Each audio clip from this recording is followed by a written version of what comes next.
કાર્યવાહી થશે? સ્વાભાવિક છે. તમે જે વાત કરી કે વિડીયો છે કે લેખિત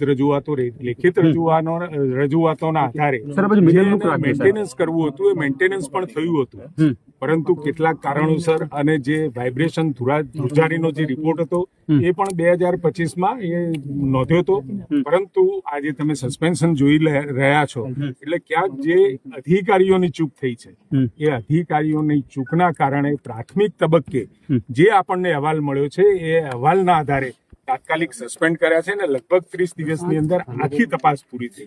ટેકનિકલ અને સાથે સાથે વહીવટી એ આદરણીય મુખ્યમંત્રી સમક્ષ રજૂ થઈ જશે અને આ એક કન્ટિન્યુઅસ ઓનગોઈંગ પ્રોસેસ છે અને ઓનગોઈંગ પ્રોસેસ અત્યારે ચાલુ છે.